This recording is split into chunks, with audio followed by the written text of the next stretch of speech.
The Halstead Inn was always filled with visitors during winter, mostly from townfolk looking for a warm pint of shanty ale and people to talk to during the hard times. Before the march, sometimes they'd get ships from Darillium passing by for the march. Out-of-towners who didn't know how cold it would get and would always underbook their rooms by a couple of days, bringing in the crisp but overwhelming smell of starship fuel with them. They were always the most memorable ones, though, over-tipping for their food and filling the bar with sounds of ruckus laughter for hours on end. But, on that March Eve, there was no booming laughter, no incessant footsteps running up and down the stairs. Nothing to keep Persy company except for her foggy breath and the wooden broom she held in her hand mid-sweep. She looked out of the bar's room window, at a gray snowing horizon. The thinnest hint of hellfire behind it was flashing into the ashen sky. Absent-mindedly, she thumbed the wedding ring on her finger, using the grooves in the metal to fill the complete lack of sound in the inn. Or at least there was. Until the thrumming started, like a violin being played, but the bow strings were actually shards of shrapnel. It pounded on her temple, assaulting her ears as much as the cold did everything else, and all she could do was close her eyes and grip the broom in her hand as if it was the last thing left in the world. Tighter and tighter, so tight that she felt that she was going to splinter the wood, and then, just as quickly as it had come, the thrumming stopped. She opened her eyes, and nothing was changed.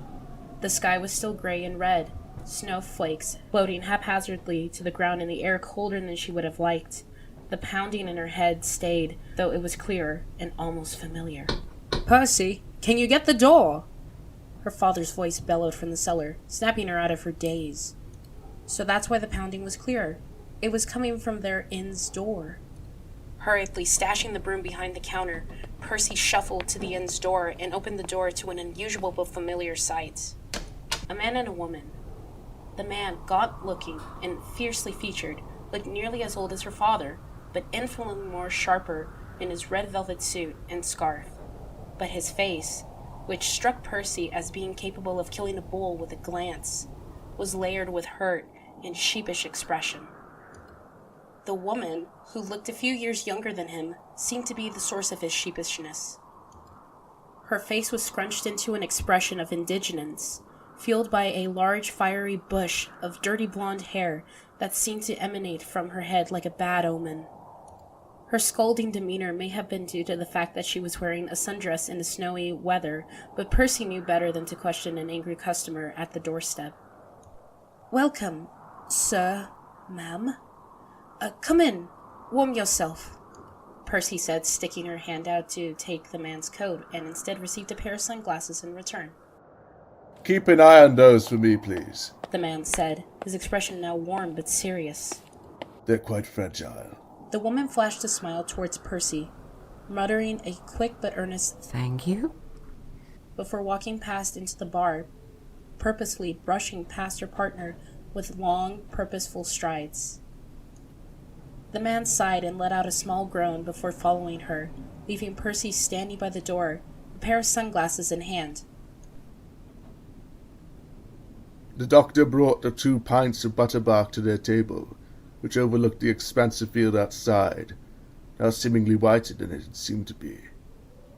River was still giving him the cold shoulder, it seemed. She stayed in silence when he placed a tankard of the brown, warm liquid on her side of the table, before taking his own side and began sipping on his own tankard. He savored the sweet, heavy taste of the drink for a long time before he set it down. "Listen," was all he got out before River shot him a cold stare, her jaw clenching in anger. Perhaps ill-advised, he continued on. "I didn't know the TARDIS was going to shut down halfway through. I checked all the generators and coordinates before lifting off." "And the stabilizers?" "Yes." "The rift shields?" "Yeah." He stopped himself, midway through the word, his hand covering his mouth as a sign of mock reflection, a slight exhale escaping him. He paused for a moment before continuing. "I thought I did." She rolled her eyes, before leaning forward and taking the tankard in her hand and sipping, letting the warmth calm her a little bit before she began to talk. "A nice little beach vacation on Ansat Minor. Something to escape the winter on Darillium, and somehow you've brought us to an even colder backwater. How the universe has endured it for over 2,000 years is beyond me. The doctor took a bit of offence to this, his eyes narrowing a tad. I'm sorry, but the TARDIS is the most reliable vessel on this side of existence. It wasn't her fault we got stuck here. River snapped back. I never said it was. I only said it was your piloting. She took another sip of the butterbark, her mood improving a bit more with each sip. What planet did you say this was, anyway? I don't think I've heard of this planet before, actually. The TARDIS scanners called it Requiem. A little foreboding, if you ask me, but I was never that great at naming things anyway, he answered, a curious tinge to his voice. He noticed River's eyes glaze over a moment as if recalling something. Requiem. The doctor looked at her, a small sip of butterbark on his lips. Does the name ring a bell? That snapped River back to reality, a look of morbid excitement in her eyes, something that the doctor recognized worryingly often. Yes, I dug them up a few thousand years from now. His sipping stopped, and the doctor placed the tankard down gingerly. Well, there goes the holiday cheer. River continued on, unperturbed. We found evidence of a strange winter ritual conducted around here. Her eyes flew over to the snow slowly falling outside the window. Partial reanimation to bring their loved ones back, and then they'd send them hurtling off into a great big burning chasm. She pointed out of the window, at the distant red-curtained sky. Something about farewells and a new beginning. They called it the March. The doctor was now staring at the horizon as well, his mind lost in thought. Farewells, eh? Neither one noticed the old man who had snuck up to their table's side until he cleared his throat loudly. He looked a bit younger than the doctor's country generation, but shorter and more portly. His round face was completed with kind brown eyes, and a greying moustache that seemed to hide his smile almost completely.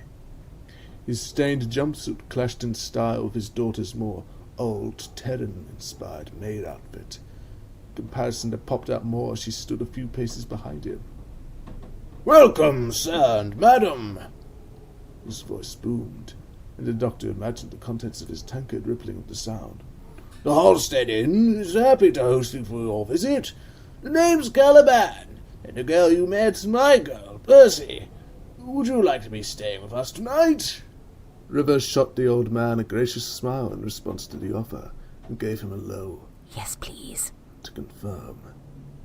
The man gave a great burst of laughter, and this time the doctor definitely noticed the ripples on the surface of his tankard. "Wonderful!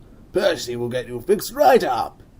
He pointed an open hand at his daughter, who took the cue and hurried out of the room, presumably to ready their room. With that, Caliban took his leave, the bar becoming the doctor and Rivers once more. "Thought you said this was a cold backwater," he prodded teasingly, getting an exasperated look from River. Yes, but if it's winter here, then there's a good chance we can catch a look at the March. It's an archaeologist's dream to watch an ancient ritual before their eyes. "River," the doctor paused, straightening himself in his chair before replying. "It's a funeral. That's all it is. A glorified funeral." A burial ritual, where they reanimate the corpses and send them off into the depths of a burning divide. River put up her hands in mock incredulity. How is that not interesting to you? On Thesis 12, they send their dead into space. Their upper atmosphere is a graveyard. The madmen of Anaxis turn the corpses of their loved ones into homes. All just different forms of funerals. This is nothing special, the doctor retorted. Whose fault was it that we're here again? The doctor paused. Yeah, he lost this fight. It was midnight when the knocking started. River heard it first, her eyes shooting open with the first thud she heard. A figment of the cold, she figured, half asleep, until it occurred to her that the cold wasn't really that bothersome to her, and the knocking wasn't coming from the door. In fact, as her eyes and ears adjusted to the darkness of the bedroom, she could see there was no light even outside the bedroom door. She sensed movement beside her, and turned to see the doctor, in his nightclothes but fully awake and alert. She didn't need to ask to know that he'd heard the knocking too. Then the knocking staggered and sputtered, as if struggling against some unseen force, before stopping altogether abruptly.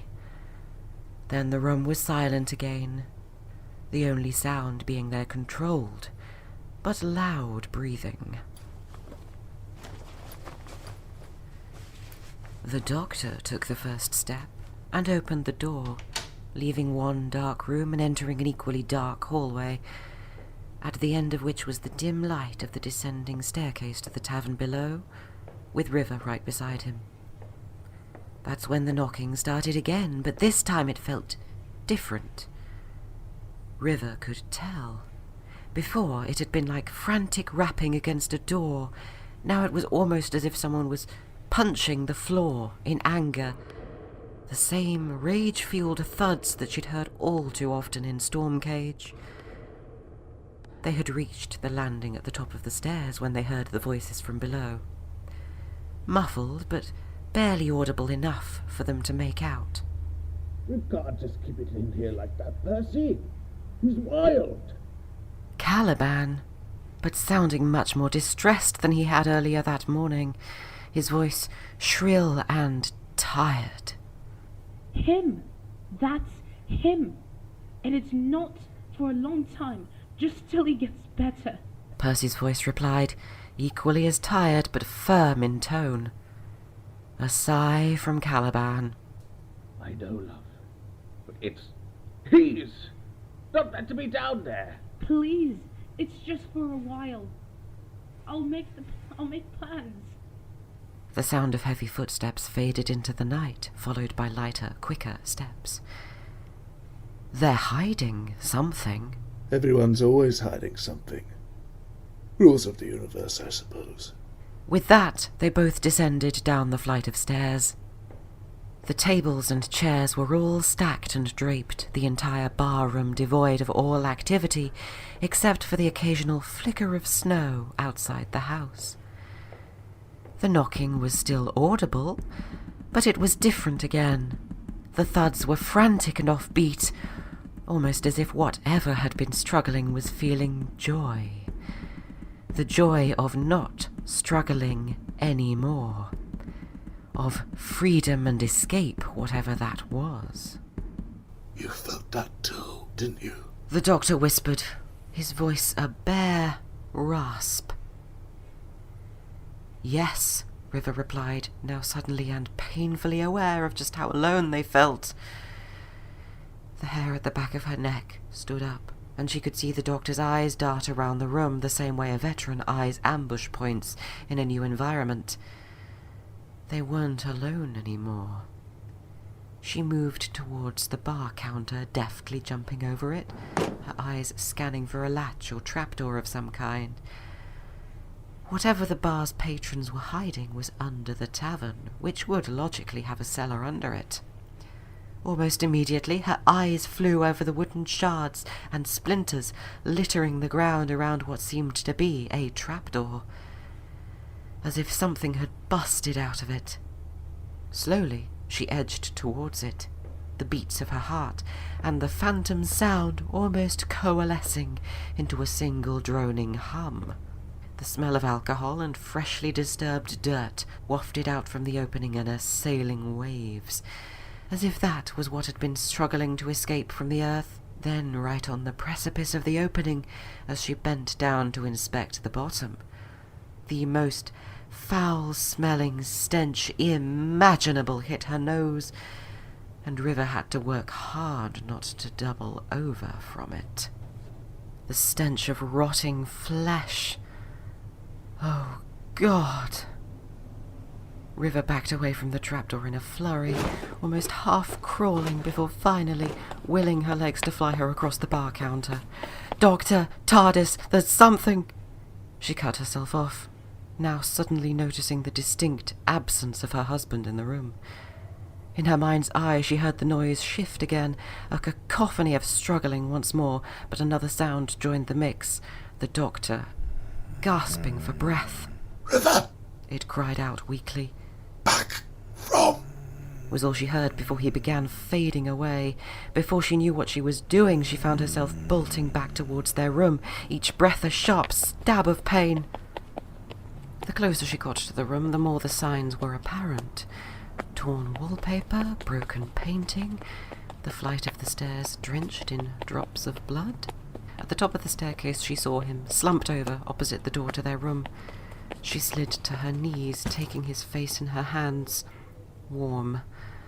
The slightest mumble escaped his lips, and she saw his chest rise and fall ever so gently. He opened his eyes, and with the greatest effort imaginable pointed River towards their bedroom. She had to admit she wasn't expecting the sight that greeted her. A decaying figure garbed in a jumpsuit stood at the center of the room, rigid and unmoving. Its face, no, its entire head, was covered in something like a gas mask, with only the whites of its eyes visible through the grimy lens. It had its head resting on Percy's hands, whose mournful eyes barely registered River's presence. She was the only thing that seemed to be holding him. Behind them, Caliban seemed to be busy at work, fastening a pair of metal handcuffs onto the creature's wrists. A clank later, the cuffs were in place, and Caliban seemed to relax a bit, his shoulder dropping before his eyes met River's. "Answers?" she spat. "Now!" It was 2 years back, that's when he went. Crossing the street when he saw a boy about to get run over, so he... Caliban's voice trailed off, shaking as he took another sip of the strongly brewed coffee to strengthen himself. Persy stayed silent next to him, a 1,000-yard stare in her eyes. River would have tried to read her face, her expression, anything at all, if she wasn't so worried about her husband at the moment. The doctor had his head in his hands, his eyes slowly focusing on the conversation before him, and an untouched cup of coffee in front of him. She had told him to sleep, but he'd appeared in the barroom an hour later, as if he had just woken up with the world's worst hangover. Caliban was composed again, though the faintest of tears were still in his eyes. His voice shaking still, he pressed on. "We were supposed to let him walk a year back. That's what the march was for." "But I couldn't let him go like that," Persy interrupted, her voice steadier and stronger than her father's. "I can find a way. He can come back to us." River saw the way she balled her fists, a readiness to fight if it came to that. "He hasn't hurt anyone at all." "I would disagree. The doctor entered. He hurt me quite enough, thank you." "He didn't mean it. He's just not used to strangers moving around at night," Persy retorted before her eyes narrowed in confusion. "Why are you two down here in the first place?" "We heard him," River answered, her voice firm. "From in the bedroom." Caliban's face was twisted in thought, while Persy still seemed lost in the confusion. "What do you mean you heard him?" "Lower-level psychic field. People like me and her. The doctor answered, waving his finger at himself and River. We can hear that." He paused, his intense eyes now fully focused on Persy before he continued. "He wants to be let go. The march, you called it. That's why he's been struggling for so long."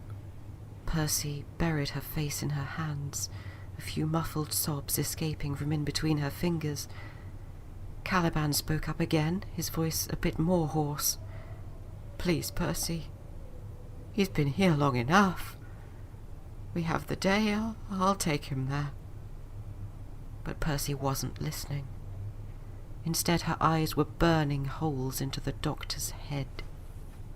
Would you? What? If your wife died tomorrow, could you let her go, knowing that her body was going to burn to ashes to the closest place you can get to hell? River expected a no, a yes, a maybe, anything at all. She didn't expect silence from him. He had a glassy look on his face, as if he was going to break into tears at any moment. His mouth opened as if to say something, but nothing came out. "It wouldn't be easy," River interjected, breaking the silence at last. And you know how that feels? I do. I've lost people close to me before. People I felt like I spent lifetimes with. She paused, composing herself for a moment. It's a lie, you know? About the grief getting easier to deal with as time goes on. It never does. But we grow around it. We live with it. Not now. Not in a year. But it does happen. And it starts when we let go. With a sigh, Persy looked down, as if in contemplation, before finally looking up at her father, who placed his hand on hers. She gave a small, but noticeable, nod, and Caliban hugged her tight, her body shaking with her sobbing. He shot River a look and mouthed a thank you. River couldn't do much but smile back and give a small nod. She noticed the doctor looking at her now. His eyes filled with gratitude, a sad smile on his face. It seemed like things would be okay. The cold was fading with the break of dawn. The skies were blue again, and for once, the curtain of fire didn't look like a vision from hell. The snow was not really snow at all near the fissure. It was ash and embers, freshly burned from the hellfire that was stroking the sky. Despite the massive flames, River still felt the cold envelop them like a blanket. And it wasn't just her, as the townspeople who had arrived with them just hours earlier were swaddled in sweaters, scarves, earmuffs, gloves, and just about anything that kept them warm. Her and the doctor were still in their normal clothes, earning them a few strange looks from the locals, but most were too distracted to care.